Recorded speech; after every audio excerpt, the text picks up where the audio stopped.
todo algoritmo funciona de manera similar a cómo funciona un sistema, ¿cierto?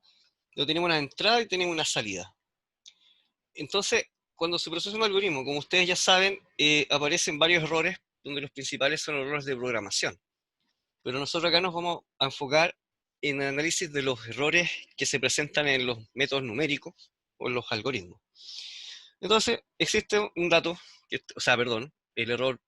primer error que se presenta es el error de los datos de origen, ¿cierto? Que depende de la transcripción, incluso puede haber sido mal tomada una medida, ¿ya? O falló algún instrumento, etcétera, o bien se cargó directamente mal de un archivo. Entonces, este es un error que no es de los algoritmos numéricos, pero que evidentemente va a influenciar en los resultados si uno no los considera previamente. ¿Cuál es el error más común que les puede pasar incluso en el transcurso del semestre? Es cuando trabajen con archivos y tengan que cargar, por ejemplo, el MATLAB, verifiquen bien cómo están descritos los decimales, por ejemplo. Porque a veces, si ustedes ocupan coma, ya van a tener problemas en la carga de archivos. Entonces, esas son cosas que tienen que tener en consideración. Ya. Bueno, el algoritmo propio puede tener ciertos errores, pero ese error se relaciona en cómo está aproximando la solución al método, o qué tan bueno es el método. ¿Ya? Entonces aparece un error que se llama el error de la técnica. ¿Sí? Y por otro lado, los resultados de salida, que es lo que nos importa de alguna manera medir mejor, que es el error numérico. ¿Ya? Pero si se fijan, esto va a acarrear ciertos errores, que específicamente el error de la técnica. ¿Ya? En este sentido, la técnica va a proveer la exactitud del método. ¿Ya? Eso se relaciona con eficacia. ¿Sí? Recuerden que eficacia es diferente que eficiencia. Eficiencia se relaciona en qué tan, bueno, valga la redundancia, eficiente un proceso en función de los recursos que utiliza. ¿Ya? Costos de energía, órdenes de magnitud, etc. Y al realizar cálculo, es decir, cómputo, aparece otra terminología relacionada con el error, que es la precisión. Pero eso se enfoca a la precisión numérica de la computadora. Entonces, se fijan, acá aparecen unas flechas, que la precisión numérica de la computadora más la exactitud del método es lo que, en definitiva, nos provee la eficacia, ¿sí? De una técnica, en específico de una solución numérica. ¿Ya? Y por otro lado, el costo computacional y la precisión que nos esté dando la máquina tiene relación con la eficiencia que nosotros vamos a utilizar. No es lo mismo hacer cómputos con doble que con float, por ejemplo. ¿Ya? Entonces, si vemos este recuadro, lo que está en rojo es lo que se enfoca en el análisis del error. Y cuando se habla de eficiencia, lo que está en verde es lo que se enfoca en el análisis de eficiencia. ¿Ya? Donde el costo, bueno, es en relación al costo computacional de los algoritmos, que eso también los vamos a ir midiendo en algún momento. Y la exactitud y la precisión, bueno, aquí vamos a tener una definición que la pueden recordar, que la exactitud en relación al problema y la solución que se provee, y la precisión en relación al cómputo que se realiza en la máquina. ¿Ya? Ya. Viendo esta parte de acá, tomen atención en la parte derecha, un algoritmo numérico, bueno, tiene una solución numérica, donde tenemos estos tipos de errores, ¿cierto? Y las mediciones, eficacia y eficiencia. ¿Dónde se enfoca la teoría del error? En las mediciones de eficacia de los métodos, es decir, en la exactitud y la precisión. Y esto otro, orden de recursos, ¿cierto? Bueno, cuando se diseña una solución informática donde se aplican algoritmos numéricos, lo primero es implementar el algoritmo numérico y este resuelva de manera eficaz, ¿cierto?, el problema que estamos planteando. Esto se puede desarrollar, principalmente se desarrolla en computadores de escritorio, pero la solución que ustedes van a ofrecer puede ser para escritorio o puede ser una solución escalable. ¿Ya? Entonces, ¿dónde se enfoca el curso? A esta parte que está acá. ¿Ya? Pero hay que considerar que muchas de estas técnicas requieren arquitecturas escalables para poder a veces soportar gran cantidad de cómputos. Entonces, en una etapa posterior, si ustedes estos algoritmos numéricos los van a presentar como parte de una solución informática, entran otros conceptos que tienen que relacionar con la solución. Que por una parte está el lenguaje de desarrollo, ¿cierto? Las herramientas que ustedes van a utilizar y tal vez algunas técnicas paralelas. Se los comento esto, por si toman algún curso de computación paralela distribuida, tienen que tomar atención en cómo se mide la eficiencia, ¿sí?, de estas soluciones, porque esto es lo que ustedes van a agregar a la solución informática si es que aplican algún algoritmo numérico. ¿Ya? ¿Alguna duda hasta ahora? ¿No? Ya. Teoría del error. Bueno, la teoría del error parte fundamentalmente de cómo se representan los números de comas flotantes en las máquinas. ¿Ya? Y para eso existe una nomenclatura general que se utiliza, ¿sí?, que es la representación en modo único de un número en su forma normalizada. ¿Qué es lo que es esto? Bueno, en definitiva es representar los números reales en las máquinas, ¿ya?, y que tienen la siguiente estructura. Bueno, el primer elemento que se ve acá se ven tres, si se fijan, es el signo del número. Este X barra corresponde a la mantisa, que es un número que está representado entre 1 y 0,1. Fíjense que no los incluye, excepto el 0,1. ¿Por qué? Porque después del 0,9999 pasa a ser 1, pasa a ser el siguiente número. ¿Sí? Es como cuando uno suma, está contando en decimal y después pasa a la otra unidad. ¿Ya? Y lo otro es la base sobre la cual está siendo representado el número, ¿sí?, con su exponente, que por lo general este exponente es menor que 1. ¿Ya? Entonces, esto es muy similar a la notación científica, ¿ya? Aquí se muestran algunos ejemplos, pero en general, ¿qué es lo que se busca hacer con esto? Bueno, es representar un número, ¿sí?, sin ceros que antepongan al número después de la coma. ¿Ya? En definitiva, son estos ejemplos que se presentan acá abajo, si se fijan. ¿Por qué se hace esto? Porque cuando uno compara resultados, a uno le interesa comparar las magnitudes de cambio de esos errores. Por ejemplo, si todos los valores son 10 elevado a la menos 2, evidentemente el interés va a ir en mirar los decimales. Pero si hay una diferencia de magnitud, 10 elevado a 1 y después el otro 10 elevado a 2, prácticamente esto no toma tanta relevancia porque ya sabemos que hay un grado de magnitud en el error.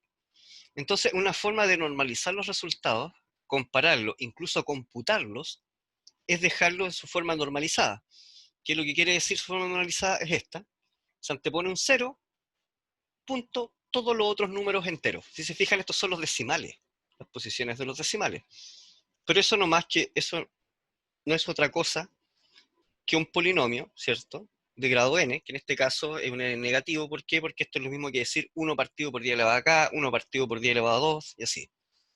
¿Ya? Entonces aquí se ponen unos ejemplos de cómo normalizar los números, que es algo que van a tener que hacer cuando ustedes realicen los cálculos, ¿ya?, en general. Ahora, en la máquina a veces no es necesario hacer eso porque uno ingresa el número tal cual, ¿ya?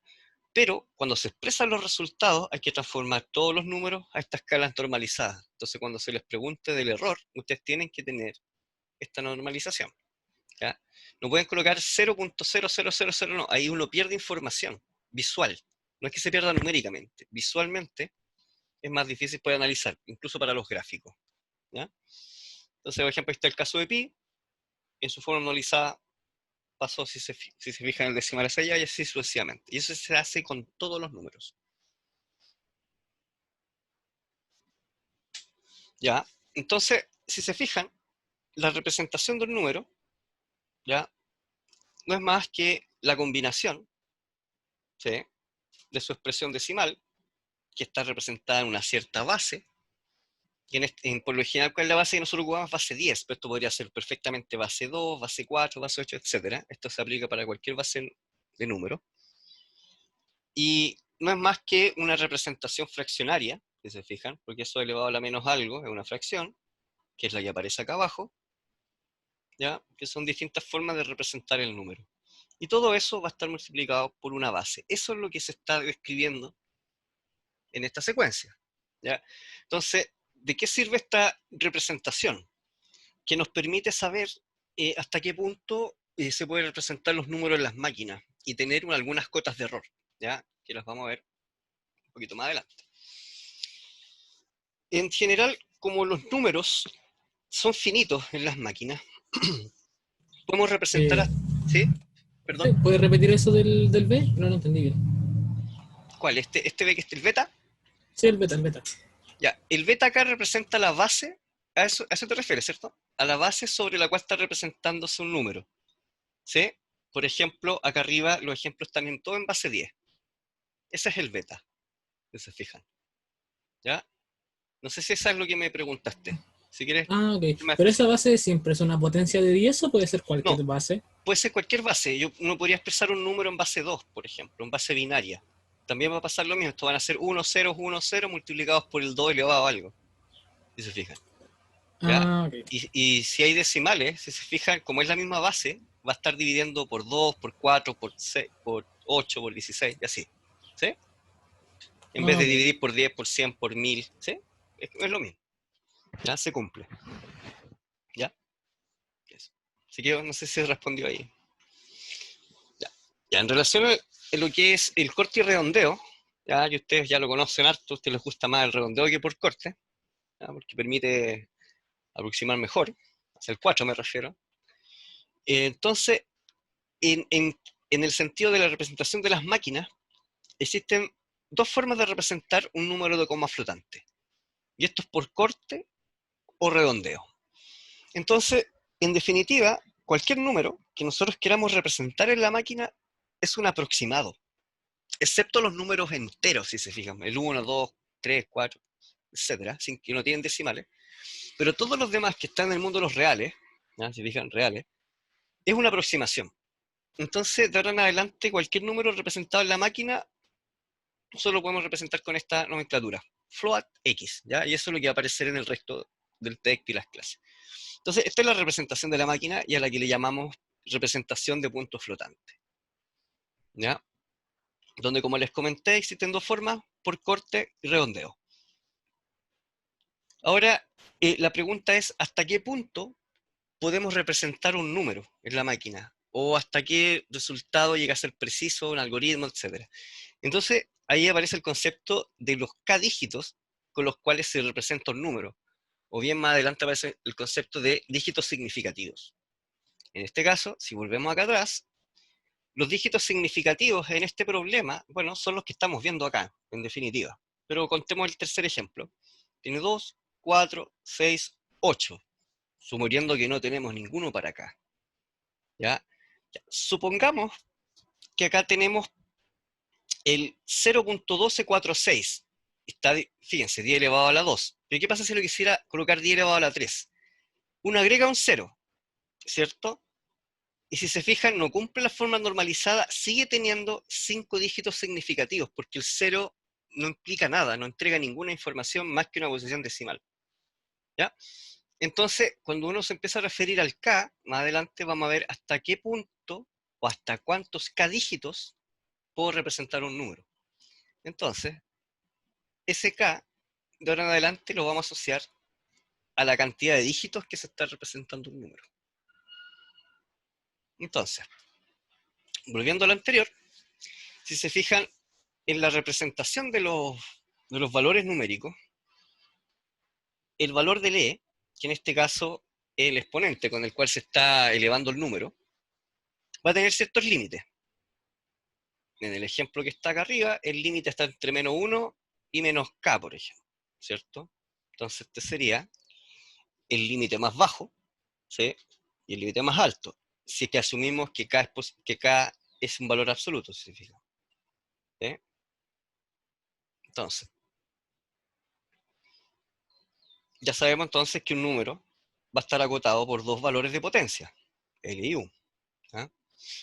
Entonces, por definición, si es que queremos ser un poco más estrictos, la representación de coma flotante de un número, la representación de punto flotante por corte en el dígito k está dada por esta ecuación. Y si se fijan lo que está pasando acá, que literalmente corta en el decimal késimo. Eso es súper simple, es como tener 4.5, el resultado va a ser 4, ¿cierto? Si es que solo ocupa un valor de k igual 1. ¿Ya? Por corte, perdón, por redondeo, fíjense que aparece un valor de la mitad. Lo que está diciendo esto, que si el, en el dígito késimo, si el valor es mayor a la mitad de la base, va a pasar a ser el siguiente número, si no, se va a quedar con el número anterior. Pero esto no es más que decir cuando nosotros hacíamos, bueno, si es mayor a 0,5, ¿cierto? Ese número pasaba a ser 1, ¿cierto? 0,5, pasaba a ser el otro, se le sumaba 1. Entonces, en definitiva, lo que está haciendo esto es sumar la mitad de la base. Y si ustedes se fijan, si supongamos que estamos en base 10, esto lo que está diciendo, si es mayor que 5, pasa a ser del siguiente número. ¿Ya? Entonces, fíjense lo que pasa acá abajo, según esa regla. ¿Ya? Si se cumple la regla, va a pasar a la siguiente posición K. ¿Ya? No sé si se entendió un poquito el ejemplo, pero la idea de esto es la aproximación numérica. Por ejemplo, voy a escribir acá un número, para que vean el...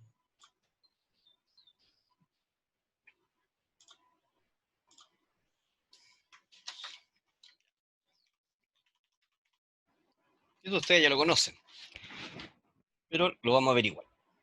Supongamos que quisiéramos ocupar 3 dígitos significativos, o el valor de K está ahí. Por corte, llegaría la precisión hasta lo que está marcado en rojo, si fuera por corte. Si fuera por redondeo, bueno, simplemente el otro número, como es mayor que 5, si se fijan, 7 es mayor que 5. Perdón, 6 es mayor que 5. Y eso que está ahí. ¿Ya? Eso es todo lo que está diciendo estas expresiones. Se lo dejaré ahí como ejemplo. ¿Ya?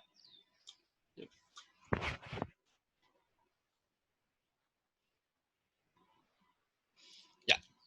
Como la mayoría de los números reales, fíjense que acá lo que se representó es el número flotante que se puede representar con K dígitos. ¿Sí? Entonces acá hay 3 dígitos, acá también hay 3 dígitos, pero una representación de corte y otra representación flotante. Ya. Como la mayoría de los números reales van a ser diferentes al número exacto, por lo general interesa saber cuál es el error relativo que tiene un número. ¿Ya? Evidentemente un número muy chico puede tener un error relativo demasiado grande, porque puede cambiar una o más grados de magnitud los decimales. No así los números tan grandes. Eso después lo podemos ver con ejemplos de calculadora. ¿Ya? Entonces, el error relativo, por ejemplo, esto que está acá, ¿cierto? Que lo que está diciendo eso es el porcentaje que cambia un número, que aquí en este caso es X, menos la aproximación flotante, ¿cierto? Dividido por X me va a dar cuál es el error relativo que existe en función de ese número. ¿Ya? Y por lo general, uno coloca un número, aquí bueno, va a aparecer negativo, porque por lo general esta aproximación suele ser más grande que esta que está acá. ¿Ya? Y porque si fuera de otro modo sería el signo diferente, ¿ya? Pero aquí es irrelevante esa parte. Entonces, si te se fijan, ¿qué es lo que hay que tener interés entonces? Bueno, esta perturbación, ¿cuánto es la magnitud de esta perturbación? ¿Sí? Y aquí más o menos están los rangos. Y si se fijan, son similares a los rangos obtenidos por corte y redondeo, los límites me refiero, del error, a los que estaban presentados cuando se representa un número. ¿Ya? Ahí tienen por corte y este es por redondeo. Entonces, si uno mira las expresiones, lo único que está diciendo eso, entre qué rango va a estar el error. Evidentemente, el error va a ser mayor o igual a 0. ¿Cuándo sería igual a 0? Bueno, cuando este sea un entero. ¿Sí? O va a ser mayor o igual que la cantidad de K dígitos que están siendo representados en el número. Eso es lo que está expresando esto que está acá. ¿Ya? Y por redondeo, si ustedes se fijan, el error pasa a ser la mitad que por corte, lo cual es razonable. Porque por corte, por lo general, estoy perdiendo información. Pierdo la información del siguiente decimal, porque no se ocupa. ¿Sí? En cambio, por corte, se hace una aproximación. Entonces, esto está mostrando que por redondeo es la mitad del error que por corte. ¿Sí? Lo otro es otra forma de escribir, reemplazando, fíjense, esta se reemplaza acá por la expresión que está acá. ¿Ya? Entonces, estos son los límites de los errores relativos, si se fijan. Ahora, una forma de entender qué es lo que es el error, fíjense, en esta ecuación, si uno separa la representación del flotante, evidentemente el x pasa para allá, ¿cierto? Y después te pasa por arriba. Después se factoriza y queda esta expresión que está acá abajo. Y lo que está diciendo esto, que la aproximación flotante es una perturbación del valor de x. ¿Cuál es esa perturbación? Fíjense, es un porcentaje. Es 1 punto algo. Ese punto algo es lo que se agrega en la perturbación del número. Y por eso este número, si se fijan, es negativo. ¿Ya? Lo que está diciendo que este número va a ser más grande que este que está acá. ¿Sí? En relación al error absoluto, bueno, se mantiene la misma relación. Fíjense acá arriba. Este era relativo, acá están los absolutos. ¿Sí? Prácticamente la misma cantidad de error. ¿Sí?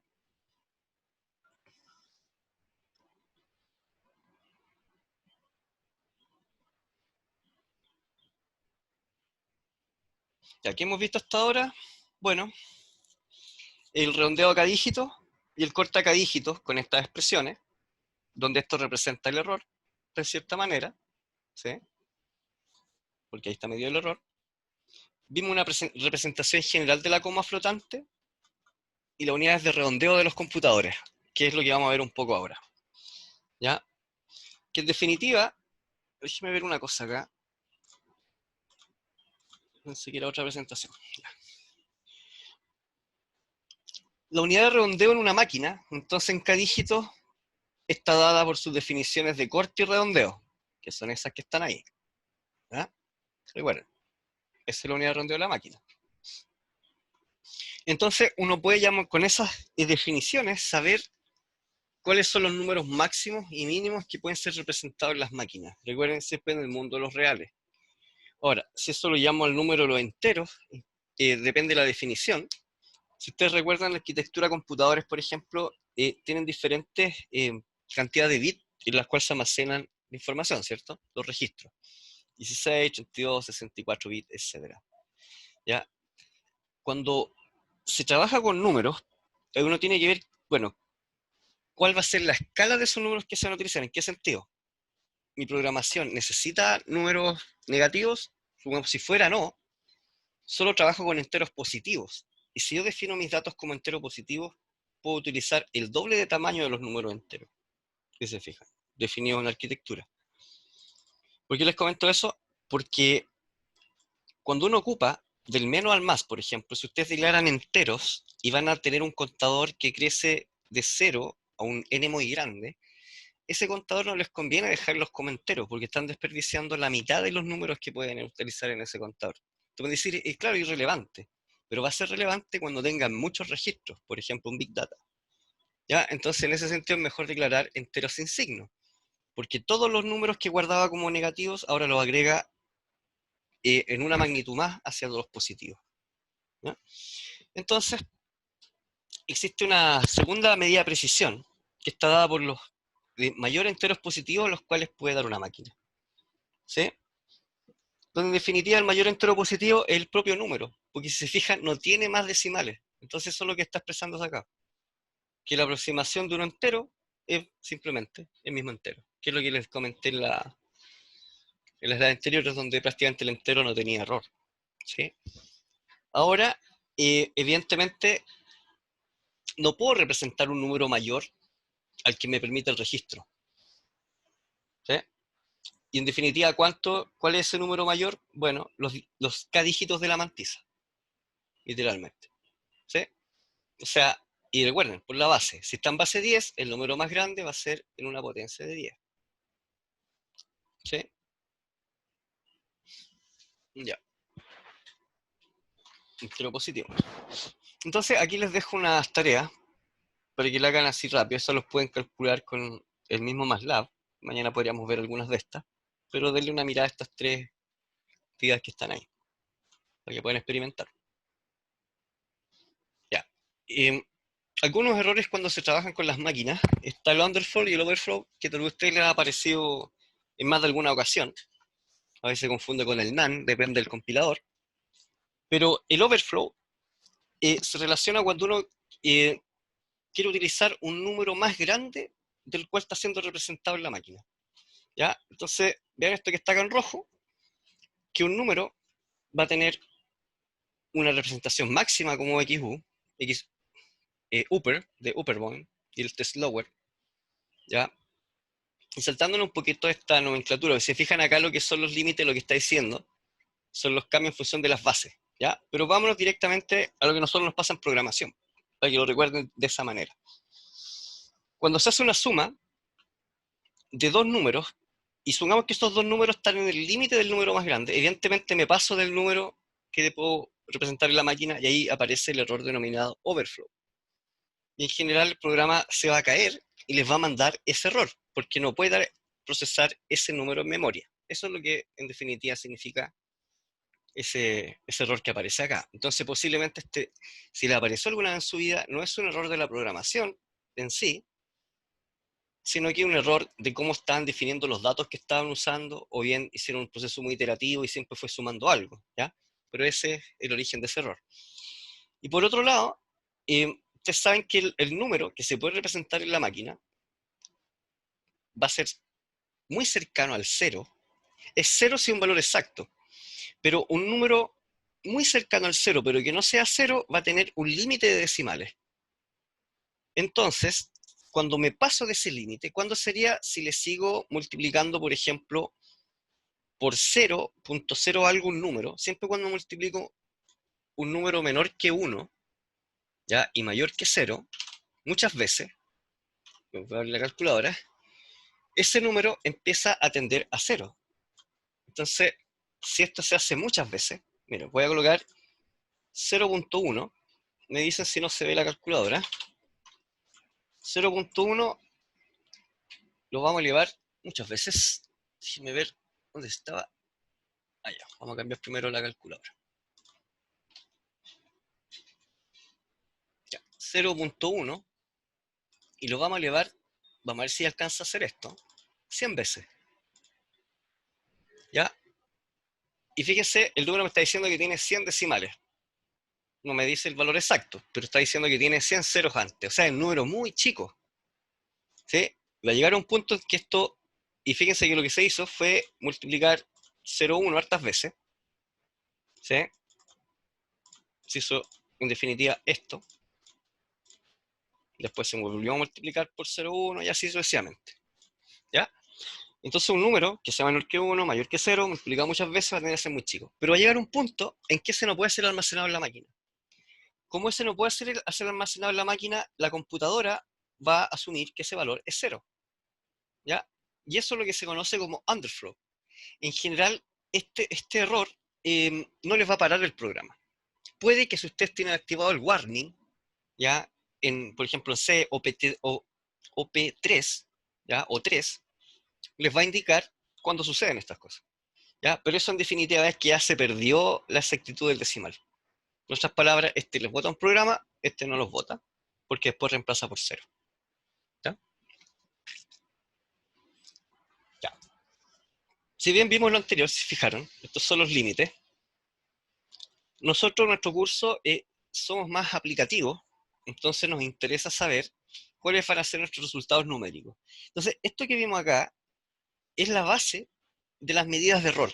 Entonces, cuando uno empieza a observar ciertas cosas raras en los números, o quiere predecir o decir hasta qué punto puede ser eficaz una máquina, y vamos a meternos con arquitectura, es bueno retroceder a ver estas materias. ¿Ya? Pero si vamos a experimentar o crear métodos numéricos, y tenemos disponibles buenas máquinas, buena arquitectura, etc., nuestro enfoque de error tiene que ser en las mediciones. ¿Sí? Entonces, hay varios errores que se utilizan. El más común es el error absoluto, pero partamos con los básicos, que es el error de la diferencia de un número. Acá podemos asumir de que XA es un aproximado y T sería un valor exacto, o target, podemos llamarle así. ¿Ya? Esto es para comparar cualquier resultado, no solamente representaciones de máquinas. Ahora podemos asumir que estos son solamente números. Entonces hay un error, que es el error tradicional, que es el único que mide la magnitud de diferencia que existe entre dos escalares o dos números. ¿Ya? Y aquí se aplica el signo. Esto solo sirve cuando vamos a comparar un valor y queremos saber el signo de la diferencia. Pero como muchas veces lo que interesa saber es qué tan cerca estoy del número, uno le quita el signo y queda como valor absoluto, porque de esa manera puedo comparar diferentes métodos. ¿Ya? Entonces, este es simplemente valor absoluto. Y el valor absoluto no es más que el cuadrado de esto y su raíz. Entonces ahí queda en valor absoluto. Bueno, el relativo ya lo vimos anteriormente, y esto no es más que el porcentaje de cambio. ¿Ya? Y si se fijan, esto solo se puede evaluar si, evidentemente, este valor es diferente de 0. ¿Ya? Entonces, el error absoluto, ¿sí?, de un número representado en coma flotante con t decimales puede quedar representado con esta expresión, si se fijan. Y lo que está diciendo esto, que una representación de un número, ¿sí?, si le calculamos su error absoluto va a ser 5 veces, ¿cierto?, por el número que estamos procesando, ¿cierto?, multiplicado por t decimales. Fíjense que esto es un número chiquitito, porque ahí me está diciendo, según la cantidad de decimales que voy a representar el número, ¿sí?, me da un resultado. Ahora, ¿qué es lo que varía? Fíjense el valor de acá. Esto va a ser por 2 si es por corte y 1 si es redondeo. Si ustedes recuerdan, acá aparece un 5, pero es que estamos asumiendo que estamos en base 10. Y fíjense que este 5 no es más que decir beta partido por 2. ¿Sí? Entonces, si no ocupamos ese, es por corte, porque al dividir por 2 se va ese 2, queda la mitad, y cuando cae igual 1 es por redondeo. Entonces, ¿qué es lo que hay que mirar acá? Bueno, que estos son los máximos errores posibles que ustedes van a tener cuando hagan una resta de valor absoluto de coma flotante. Esto ustedes lo pueden aplicar en la computadora para verificar si los resultados que ustedes están obteniendo se deben a un error numérico o a cómo están representando los números. ¿Ya? Bueno, acá está la representación del error relativo, y fíjense que no es truquito, simplemente el valor de p pasa abajo, y ahí queda la cota del error relativo, ¿ya?, del error absoluto relativo. Aquí ya estamos midiendo números, si se fijan. En lo otro eran cotas de error de las máquinas. Ahora estamos midiendo error en los números. Profe, pues no entendí bien lo del error absoluto ese de la representación de un número. Ya. Este que está acá, ¿cierto? No, el de arriba, el que... No, espera, ¿cuál es el absoluto? Es que según Ah, lo que ya, se ya. ve es el absoluto el de arriba. Perdón. Este es el absoluto. Es, es la resta de los dos números, pero uno le quita el signo de la resta. Ya. ¿Ya? Es elevado al cuadrado y se le calcula raíz. Esa es la más simple. Esto se le llama norma en todo caso. Hay varias formas de calcular norma. La norma más sencilla es esa norma que te expresé ahí recién, que es la raíz del cuadrado, porque ahí uno le saca el signo. ¿Sí? Por Sí, ejemplo, ¿sí? ¿Estamos bien? Ya. Por sí. ejemplo, entre 1 y 2, ¿cierto? La distancia sabemos que es 1 en absoluto. Pero si la mido de 2 a 1 va a ser 1, y si la mido de 1 a 2 va a ser menos 1. Entonces lo que uno está haciendo acá es medir la magnitud. ¿Ya? Entonces, en ese sentido, fíjense, esa es la expresión. Entonces lo que estamos representando acá, el error absoluto y la representación de un número, eso es como lo que se está representando acá. El error absoluto en cómo se representa ese número va a ser menor o igual que 5 veces el propio número multiplicado por la cantidad de decimales, si se fijan, ¿cierto? Y este constante k se relaciona con esta explicación que está acá, no tiene nada que ver con los k dígitos, por si acaso, para que no se confundan en esa nomenclatura. Y lo único que está pasando acá es adaptar esta definición a las definiciones que venían de los betas, que están más atrás. Fíjense, beta medios, y beta normal. Si la base es 10, fíjense que aquí aparece un 5. ¿Ya? Entonces, eso es lo que se está representando aquí, pero ya con valores numéricos, ¿sí? No con valores algebraicos.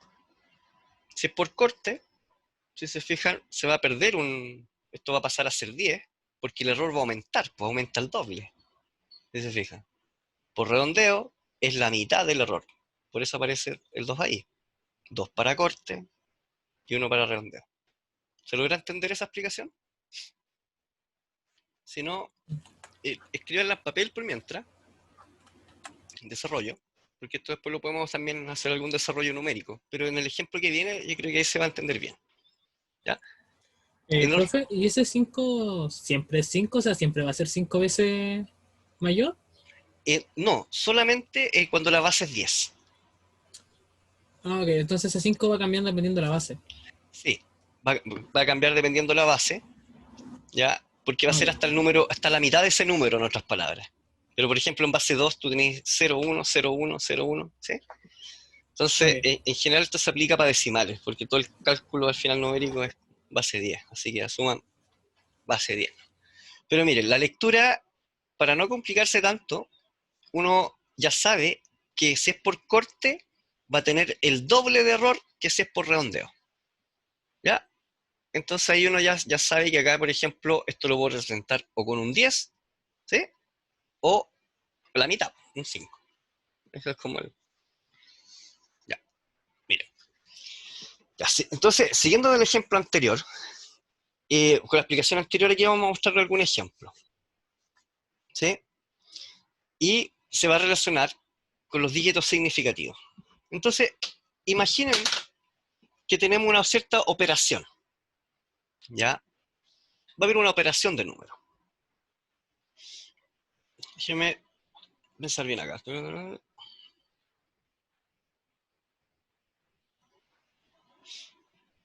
Ya, fíjense, estos números que aparecen acá abajo tienen relación con la aplicación de la fórmula que estaban acá arriba, ¿ya? Fíjense, se multiplica por 5, ¿sí? Entonces, miren, supongamos que el número fuera 0,1, ¿ya? Y asumiendo que tiene 4 dígitos significativos. Aquí se van a desplazar los decimales para observar cómo se desplazan, pero en definitiva ese número es 0 a la 5 por 10 elevado a la menos 5. ¿Sí? Entonces, si uno toma este número y lo reemplaza en estos cálculos que están acá, ¿sí? Voy a pasar para allá, sería 0,1 multiplicado por 5, que eso sería 0,5, por 10 elevado a la menos, ¿cierto? 4 para allá. Entonces se mueven los 4, porque ya está el 0,5. Se movió ahí 1, 2, 3, 4. ¿Ya? Después se hace la prueba con el 0,5. Esto que se está mostrando aquí son los errores que se están presentando según ese número P. ¿Ya? Entonces el 0,1 tiene ese error, el 0,5 tiene ese error, ¿sí? Ese y así sucesivamente. Entonces lo que se está viendo ahí que es proporcional al número. ¿Ya? Eso está bien. Y acá abajo se hace perdón, se hace un cálculo, por ejemplo, con el 0,1 para ver el error relativo, entre qué rango está. Que es lo mismo que está haciendo aquí arriba, pero aquí se ve entre los límites. Que esta era la operación que yo le estaba explicando recién. Entonces, en definitiva, si este es el número, este error está para los dos lados. Para la izquierda, para la derecha. Entonces, esta representación que está acá son los números, son las cotas de los límites del número. Si se fijan, del error. O sea, en otras palabras, el 0,1 va a tener ese error si se ocupan 4 dígitos significativos. ¿Ya? Para los dos lados. Aquí está el ejemplo con el 1000, que se hace el mismo ejercicio. Y ahí más o menos está diciendo cuál es el error y al final fíjense, ¿cuál es el error? 0,5. ¿Cuál es el error acá? 0,5. Eso es lo que se estaba mostrando aquí, si se fijan. Que uno puede saber de antemano, dado tantos dígitos significativos, cuál va a ser el error. ¿Por qué es importante conocer esto? Porque prácticamente nunca vamos a trabajar con, o muy pocas veces, con números de 32 bits, por ejemplo. Pero sí podemos decir, antes de hacer nuestros cálculos, mire, en esta arquitectura nosotros vamos a trabajar con tantos dígitos significativos y este es el error más o menos que vamos a obtener en los cálculos numéricos. O sea, el error que está acá abajo, ese. ¿Sí? Porque ese se relaciona con el cálculo de la máquina. Todavía no, no procesamos ningún proceso asociado a la técnica, pero ya tenemos un error. Ahora, si ese error nosotros decimos es elevado a la menos 20, evidentemente podemos hacer tranquilamente cálculos hasta 19 decimales. Estas son cosas como de la explicación ingenieril de por qué ocupar una técnica, una máquina, un procesador CUDA, ¿se entiende? Porque el CUDA, por ejemplo, tiene otra precisión con Core Intel o AMD. Ya yo sé que son cosas más técnicas, pero es bueno conocerlas. Es bueno saber que no es lo mismo programar, por ejemplo, un Arduino, yo creo que ustedes conocen lo que estoy hablando, ya, para procesar una imagen, que eso procesarlo en una CPU. Si bien tiene distintos costos, hay que ver hasta qué punto puedo utilizar un algoritmo, etcétera, hasta qué error, porque a veces el error no es necesariamente el algoritmo, viene por la forma como se representan los números. Específicamente cuando se utilizan float y dobles, que ahí hay una gran diferencia cuando uno hace cálculos científicos, por ejemplo. Float está hecho para estadística. ¿Para estadística por qué? Porque no voy a necesitar tantos decimales para expresar un porcentaje. No necesito 10, pero en un método numérico, que va a iterar muchas veces si necesito saber las precisiones de mis máquinas. Este ejercicio lo pueden probar con la calculadora y se van a dar cuenta que uno puede saber cuál es la exactitud de las calculadoras. Ya, en resumen, más o menos, de lo que soy hoy día, o mejor dicho, fuentes o tipos de errores. Los errores en las entradas, que se los comenté al inicio de la clase, que dato inicial, el experimento origen, la medición física, etc. Y los otros relacionados con las transcripciones. Esto es una revisión que uno tiene que hacer antes de ejecutar los programas, porque si no después puede traer dolores de cabeza. Ya, y eso yo creo que ustedes lo han visto ya en otros cursos relacionados con estructuras de datos y cosas así, ¿ya? O carga de archivos, ¿sí? Bueno, lectura de datos, y fíjense, otra cosa, el uso limitado de números de dígitos. A veces cuando se transcriben de un archivo a otro, se pierden muchos dígitos significativos en la transcripción. Entonces una norma para solucionar eso es que vengan en notación científica, por ejemplo, y ustedes indiquen que cuando recibieron esos datos venían con tales dígitos significativos, entonces ustedes ya saben cuál va a ser la cuota. O sea, imagínense, si ya viene un archivo con solo 5 dígitos significativos, ustedes ya saben, bueno, aquí va a aumentar unos decimales más, que esa es la máxima precisión que ustedes van a tener en la máquina, sin importar lo que ustedes mejoren en el algoritmo, porque ya los datos de origen venían con menos dígitos, ¿ya? Algo a considerar. Por ejemplo, ahí muestro un ejemplo, el caso de pi, ¿sí? Ahí está Homero pensando cómo utilizar ese número. Ya, error en la modelación.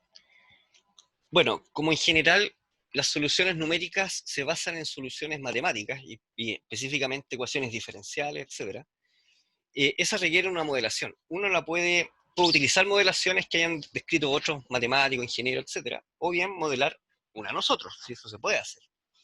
Pero este proceso, por lo general, a veces introduce ciertos errores que se están tratando de resolver del problema real, ¿ya? Donde, por ejemplo, están los modelos poblacionales, ¿cierto? Los modelos de física, que son, por naturaleza, fenómenos que de alguna manera se modelan con matemática, ¿ya? Para describir, predecir, computar, ¿ya? Ciertos fenómenos relacionados con esa física. Por ejemplo, estructura de densidad de material, por ejemplo, cuando se construye un edificio, ¿sí? Es necesario calcular cuál va a ser la carga, cuál es la tensión, etc. Y entonces aparecen variables físicas. Si bien esos son problemas de la ingeniería civil, porque es bueno nosotros conocer como informático cómo funcionan estas ecuaciones, porque nosotros somos los que hacemos los programas, ¿ya? Que a veces necesitan programas ad hoc, entonces es bueno conocer de alguna manera cómo son esos fenómenos. Lo otro, bueno, la fuente de error de los datos físicos, esto principalmente depende de cómo está haciendo la aproximación y la explicación. Ahí se ponen dos ejemplos, que son más o menos extremos, pero una es con fines educacionales, que es como para entender cómo funciona la física, etc. Se simplifican mucho las ecuaciones, es como la ecuación de Einstein, entonces creen que es EM por C al cuadrado, porque si uno revisa esa fórmula es mucho más grande que esa, pero esa es la que se hace para poder entender un poco lo que se está midiendo, ¿cierto? Que es la aceleración de la masa, y eso es igual a energía, ¿ya? Entonces, hay ecuaciones que uno puede representar un mismo fenómeno, pero hay que revisar hasta qué punto está siendo representado ese fenómeno con esa ecuación, ¿sí? Porque puede estar muy simplificada, Entonces no quedarse con el primer paper o ecuación que no encuentra. Y evidentemente hay otras que son demasiado difíciles de alguna manera solucionar numéricamente, y ahí uno aplica técnicas para simplificar un poco esos modelos. Entonces, aquí faltaría tal vez un ejemplo 1,5, que sería lo que uno generalmente utiliza en estas técnicas, es modelos intermedios, que no pierdan mucha información, pero que sean abordables numéricamente. ¿Ya? Entonces, si se fijan, ¿qué es lo que se trata de definir acá? Bueno, para simplificar los problemas a veces se obvian ciertos datos de las ecuaciones. Donde uno de los datos que más se obvia, bueno, según mi experiencia y lo que he visto, es el tiempo. ¿Ya? Lo que en general se mide, si uno quiere saber cómo se distribuyó algo, cuánto es lo que se gasta, cuánto mide, en general los modelos se suelen resolver de forma estacionaria. ¿Ya? Una, porque a veces no se necesita más información, porque uno que quiere saber hasta cuánto el calor se difundió, cuál fue el punto de mayor calor, etc. Siempre uno busca máximos o mínimos. ¿Sí? Ahora, si uno quiere la simulación completa, quiere hacer todo el proceso completo, la variable tiempo pasa a tomar mucha relevancia, ¿sí? Pero a la vez también es más dificultosa, porque uno tiene que mezclar técnicas. Pero esas soluciones las vamos a ir viendo ya en la sexta, séptima unidad. ¿Sí?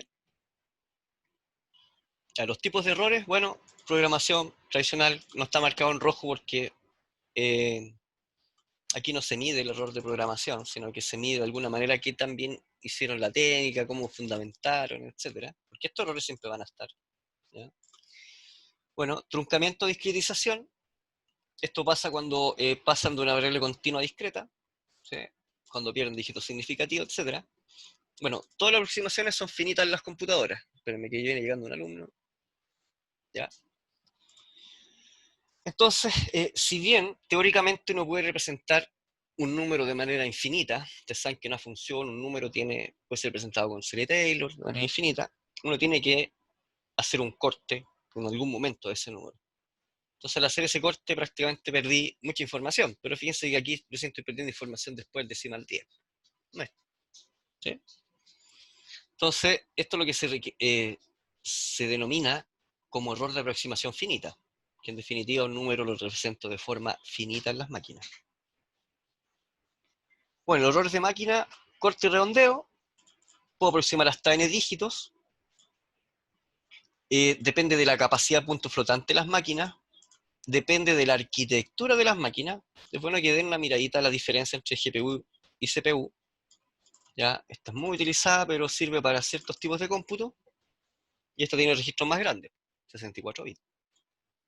Lo otro es determinado la programación, que esto es relevante para ustedes. Ahora, en MATLAB esto no va a ser problema porque uno no tiene que estar definiendo tipos de datos, pero sí en C++, Java, ¿ya?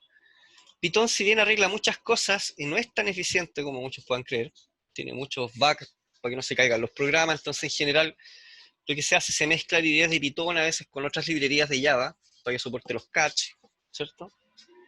O bien literalmente los centros de datos ocupan C++. Ahora, Python por detrás es C++, así que es como una capa, ¿ya? Pero en definitiva, si uno va a querer cosas demasiado eficientes, uno trabaja con estructuras de puntero, donde los datos se utilizan de esa manera, ¿ya? Y a veces te dice, no los va a ver más, pucha. Si se va a dedicar a hacer cosas eficientes, va a volver a ver los punteros, ¿sí? Bueno, el error asociado a los dos clásicos, corte y redondeo, este es el que vamos a utilizar, yo diría, más en demasía, para ver pocas veces vamos a aplicar corte, ¿sí? Estos son los dos errores más comunes, o sea, de los límites. Y hay otro error que se refiere a cómo se condicionan las soluciones de los problemas cuando vamos a aplicar un método numérico, ¿ya? Esto toma relevancia en el sentido de que cuando empiecen a analizar los algoritmos, ustedes se van a dar cuenta que cambia el funcionamiento del algoritmo dependiendo del punto sobre el cual parto ejecutando algo. Ya. Acá se muestra un ejemplo así bien general, para que vean cómo puede variar una función y sus valores, ¿ya? Evidentemente esta función, que es lo que está en verde, ya tiene derivada continua, es una función creciente, etc. Pero eso no implica, y esto es lógico, pero es bueno recordarlo, que números que estén cercanos, por ejemplo, fíjense, aquí dice 0,4 y aquí dice 0,5, aquí 0,8 y 0,9. En los dos ejemplos los números los valores de x están a la misma distancia. Pero si ustedes se fijan, la variación de y es mucho mayor en una que en otra. En este caso está el C y el D. Ya, si bien esto es lógico de observar, ¿qué es lo que trata de explicar esto? Que no necesariamente una pequeña variación en X va a implicar una pequeña variación en Y. Ya, de nuevo, una pequeña variación en X no implica una pequeña variación en Y. Y acá se muestra ese ejemplo. ¿Qué es lo que se quiere observar con esto? Que, en definitiva, lo que determina cómo van a ser aproximados los métodos, cómo se comportan las funciones, es cómo son sus derivadas y los cambios de derivada que tienen en las funciones. Por ejemplo, la derivada que está acá es mucho más alta que esta derivada que está acá. ¿Ya? Entonces, por lo general, cuando uno escoge puntos, ¿ya? Si se fijan, las derivadas tienen que estar dentro de ciertos rangos. ¿Qué es lo que se muestra en esta expresión que está acá? Si se fijan, supongamos que queremos evaluar una función en un punto y damos un dato aproximado de x, que es el x donde vamos a hacer f de x. Y si bien esto es así, si se fijan, si los x son distintos, los fx van a ser distintos, en diferentes lugares van a haber magnitudes totalmente diferentes en el sentido del cambio del f. ¿Ya? Entonces, supongamos que aquí yo tengo dos puntos. Aquí lo único que se está midiendo es la diferencia de las dos funciones. En este caso, la diferencia de las dos funciones no va a ser la diferencia de dos puntos en general, va a ser la diferencia de sus puntos por la derivada en ese punto. ¿Sí? Ahí hay 4 puntos que se pueden evaluar, si se fijan. Entonces, ¿qué está diciendo esto? Que donde hay mayor derivada, evidentemente va a haber mayor tasa de cambio. ¿Ya? ¿Qué es lo que está mostrando este ejemplo que está aquí? ¿Ya? Por lo que aunque el error dado sea muy pequeño, si la derivada es alta, evidentemente el error va a crecer. Esa es la interpretación que quiero tratar de transmitirle. Que uno puede estar midiendo el error en ciertas iteraciones, y ahí uno puede notar cómo influye la función en esos cambios. ¿Sí? Ahora, supongamos que estamos evaluando un cero de función, que es cuando esta función pasa por el cero. Si uno utiliza un número muy cercano a ese x, posiblemente el método va a fallar, porque estoy evaluando un número muy cercano a la raíz. ¿Ya? Bueno, cuando pasan estas cosas, cuando los algoritmos tienden a oscilar o se empiezan a disparar sus valores y no empiezan a converger a lo que uno quiere obtener, que por ejemplo lo que uno quiere obtener es que un error, por ejemplo, se disminuya, si vamos, si este valor empieza a crecer, no necesariamente es el algoritmo, sino que muchas veces es el punto que uno escoge para empezar a iterar con ese algoritmo. Entonces, cuando un problema está mal condicionado, quiere decir que si existen pequeños errores en algunas iteraciones, estos errores a la larga implican grandes errores en los resultados. ¿Ya? Fíjense, yo puedo ir cambiando de a poquito el X, pero me puede ir alejando mucho una solución o al revés, etc. Bueno, eso se llama estar mal condicionado. Entonces, cuando hablemos de tengan cuidado con el condicionamiento, son principalmente los valores iniciales de los algoritmos. ¿Qué son estos valores iniciales? Por lo generalmente el X0. Después no va a querer el X1, X2, X3, X4, bueno, el X0. ¿Ya? Entonces, una forma de definir ese número, bueno, lo podemos llamar como número condición y si se fijan, se relaciona con el valor absoluto de la derivada. ¿Por qué valor absoluto? Porque esta función, por ejemplo, podría ser cuadrática y tiene una derivada hacia el otro lado así, acaba bajando y acaba subiendo, por ejemplo, si voy de izquierda a derecha. Entonces, lo que interesa medir no es tanto el signo, sino el grado de la pendiente que están teniendo esas curvas. Y eso queda representado con ese número que está acá, el número condición. Entonces, esto es hacia ambos sentidos. En el sentido de... Espere, seguimos, loco.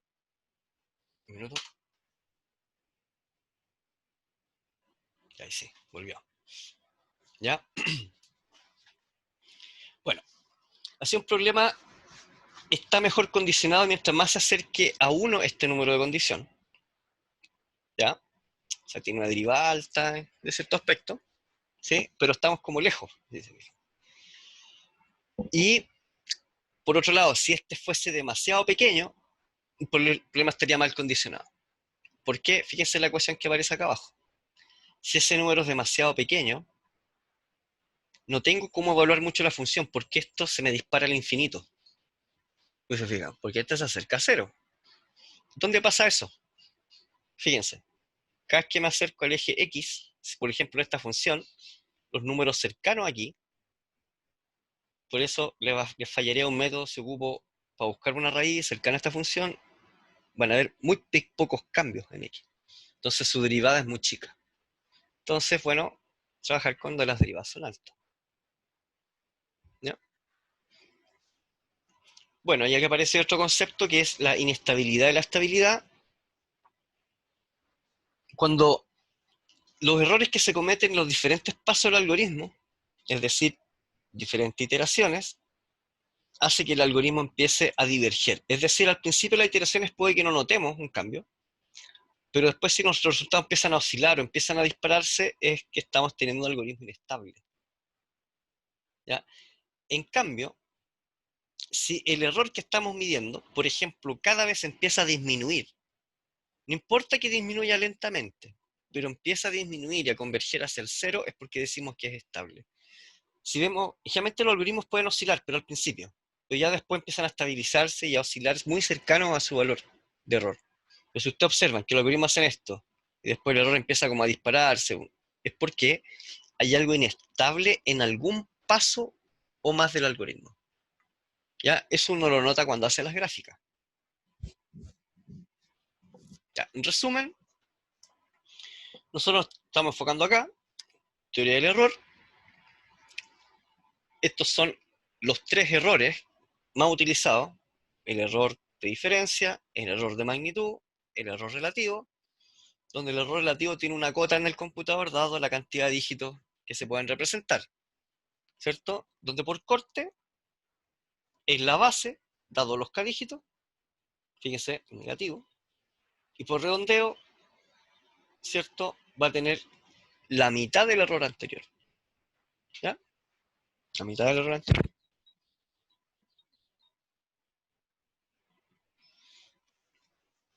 Ya. Sobre los múltiples errores y fuentes de error. Bueno, este esquema muestra en verde lo que principalmente afecta en la medición del error y lo que compete a lo que es los algoritmos numéricos. Bueno, el principal error es humano, programación, ¿ya? Y tenemos agrupados 3 tipos de error asociados al problema. Las letras más grandes, en este caso, representan la relevancia que tenemos para nosotros.